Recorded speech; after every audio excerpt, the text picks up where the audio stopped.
Good news and bad news for astronomers, biggest dream. The National Science Foundation takes a step, just one, toward an extremely large telescope. The United States should commit $1.6 billion to building an extremely large telescope that would vault American astronomy into a new era, according to the National Science Board, which advises the National Science Foundation. In a statement on February 27, the board gave the foundation until May to decide how to choose between two competing proposals for the telescope. The announcement came as a relief to American astronomers, who have been fretting about losing ground to their European colleagues in the quest to examine the heavens with bigger and better telescopes. But which of the two telescopes will be built, and the fate of the dreaming and the billions of dollars worth of time and technology invested already, remains an open question. Many astronomers had hoped that the foundation, the traditional financier of national observatories, would find a way to invest in both projects. The two projects are the giant Magellan Telescope at Las Campanas in Chile and the 30-meter telescope, possibly destined for Mauna Kea on the island of Hawaii, also known as the Big Island. Both would be larger and more powerful than any telescope currently on Earth or in space. Each is expected to cost some $3 billion or more, and less than half the projected cost has been raised so far by the international collaborations backing them. In an announcement circulating among astronomers, the board said that funding even one telescope at the price point of $1.6 billion would take up most of the NSF's typical budget for construction. Moreover, the priorities of the astronomy and astrophysics community must be considered in the broader context of the high-priority, high-impact projects for the many disciplines that NSF supports, the board said in its statement last week. So far, astronomers with a stake in the outcome have been careful to note that Congress, as well as the White House and the Science Foundation, would eventually all have their say. "This is a marathon, not a sprint," said Robert Kirshner, director of the 30-meter Telescope International Observatory and a former member of the Giant Magellan team. He added that he was hopeful that both telescopes could go forward. Michael Turner, an emeritus cosmologist at the University of Chicago and former assistant director for mathematical and physical sciences for the NSF, called the recent development excellent news for U.S. astronomy and saw a realistic path forward for an extremely large telescope. "Before you know it, the telescope will be dazzling us with images of exoplanets and the early universe," he said. "Should it have happened faster? Of course, but that is history. Full speed ahead, eyes on the future." Wendy Friedman, a cosmologist at the University of Chicago who led the Giant Magellan project in its first decade, said in an email, "I am very pleased that the NSB has decided to fund an ELT. I think that the worst outcome would have been not to fund any ELT at all. That would have been a tragedy. Realistically and unfortunately, there is not a budget for two. But an ELT is critical for the future of U.S. astronomy." She added, "So I am very relieved." Robert Shelton, president of the Giant Magellan Collaboration, said, "We respect the National Science Board's recommendation to the National Science Foundation and remain committed to working closely with the NSF and the astronomical community to ensure the successful realization of an extremely large telescope, which will enable cutting-edge research and discoveries for years to come." But Richard Ellis, an astrophysicist at University College London who was one of the early leaders of the 30-meter telescope project, told Science, "It's a tragedy, given the investment made in both telescopes. The power of a telescope to see deeper and fainter objects in space is largely determined by the size of its primary mirror. The largest telescopes on Earth are 8 to 10 meters in diameter. The Giant Magellan would group 7 8-meter mirrors to make the equivalent of a 25-meter telescope. The seventh and final mirror was cast last year, and workers are ready to pour concrete at the site on Las Campanas. The 30-meter would be composed of 492 hexagonal mirror segments, scaling up the design of the twin 10-meter Keck telescopes being operated on Mauna Kea by the California Institute of Technology and the University of California. The 100th segment was just cast in California, but protests by native Hawaiians and other critics have prevented any work on the TMT site on Mauna Kea. The project group has been considering an alternative site in the Canary Islands. Neither telescope is likely to be ready until the 2030s. Even as the American-led effort progresses, the European Southern Observatory is building an extremely large telescope, called the Extremely Large Telescope, at the Paranal Observatory in Chile. Its main mirror, composed of 798 hexagonal segments, will be the biggest and most powerful of all, 39 meters in diameter. It will also be the first among the competitors to be completed.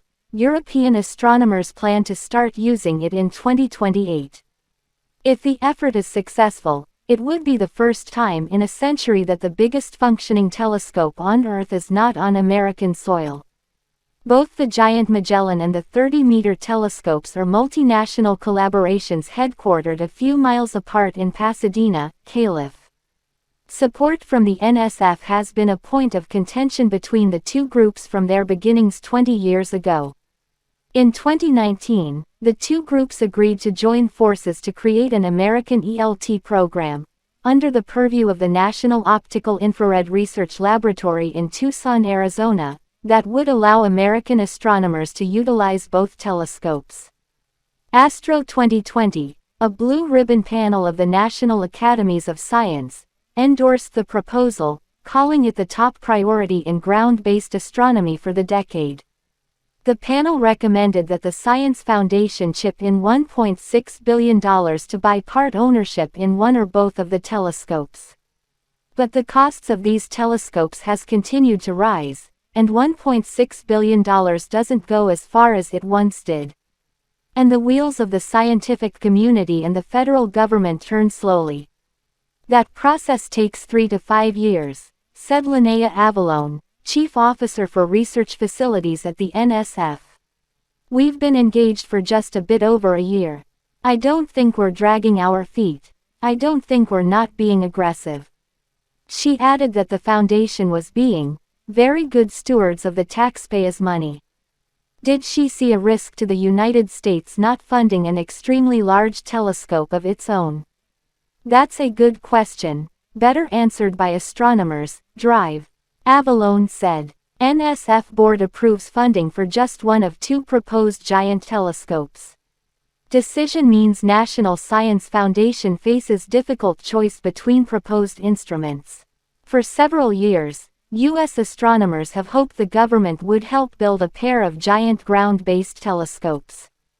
But the National Science Board, NSB, the panel of scientists that oversees the National Science Foundation, NSF, says the field can only afford one.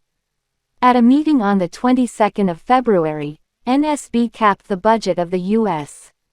Extremely Large Telescope Program, USELTP, at $1.6 billion and gave the agency until May to come up with a process to choose one of the two 30-meter class telescopes.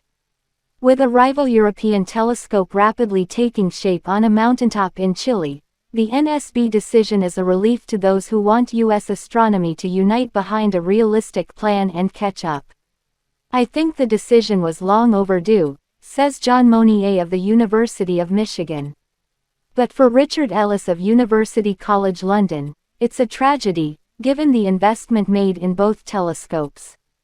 He adds, there were many opportunities to merge or down-select. Now, the U.S. has lost a couple of years trying to keep up with the European Southern Observatory. Such giant telescopes are the next logical step for cutting-edge astronomy. They will allow researchers to zoom in on habitable planets outside the solar system and study the formation of the first stars and galaxies. Today's top telescopes, with apertures of 8 to 10 meters, showed that many segmented mirrors or several large ones could be combined into a much larger effective mirror. They also demonstrated adaptive optics. using rapidly deformable secondary mirrors to cancel out the distortions caused by Earth's atmosphere to capture images as sharp as those taken from space. These technical advances spawned the two US-led projects, the Giant Magellan Telescope (GMT) in Chile and the 30-meter telescope (TMT) in Hawaii. Both are backed by consortia of universities, philanthropic foundations, and international partners. But this privately funded approach, which during the 20th century produced groundbreaking instruments, stumbled when it came to multi-billion-dollar projects. Although design work and mirror casting forged ahead, both projects failed to amass enough funding. So, in 2018 the projects, historically rivals, joined forces as USELTP and made an offer to NSF. In return for public funding, all U.S. astronomers would have access to the telescopes, which would open unprecedented views of the night sky above both hemispheres, something Europe's Extremely Large Telescope (ELT) will not offer. The 2020 Decadal Survey in Astrophysics, which defines the field's priorities for funders and Congress, put USELTP first among ground-based projects, in line with the recommendation of a panel led by Timothy Heckman of Johns Hopkins University. "We felt this made a compelling case," Heckman says. "The NSB decision," he says, "is a bittersweet outcome." NSF carried out preliminary design reviews of both telescopes and approved them in early 2023, but the costs are in a different league from what NSF is used to. The GMT is estimated to cost $2.54 billion, of which existing partners have pledged $850 million. The TMT's partners have so far offered $2 billion of its $3.6 billion price tag. In a statement, NSB acknowledged the ambition of the USELTP proposal but noted it would soak up 80% of NSF's entire funding for major projects. In an editorial in Science in November 2023, Michael Turner, an astrophysicist at the University of Chicago, argued that insisting NSF fund two telescopes put both projects at risk. NSF says it will have more to say in the coming months on how it will choose between the TMT and the GMT. "Neither is a slam dunk. Both have risks," Turner says. "I don't envy the NSF." Made up of 492 segments, the TMT's 30-meter mirror makes for the larger, more sharp-eyed instrument. But its chosen site, the summit of Mauna Kea on Hawaii's Big Island, is opposed by some native Hawaiian groups who consider the summit sacred. They have blocked any construction work since 2015. TMT officials hope work will be able to proceed under the aegis of a new state-appointed authority that governs the mountaintop and includes both astronomers and native Hawaiians. "We're working on our relationships in Hawaii," says TMT Executive Director Robert Kirshner. "We're learning how to do that in a humble and straightforward way." Turner says the impasse may not be solved anytime soon. "I'm sure a solution will be found, but it may take longer than people like," he says.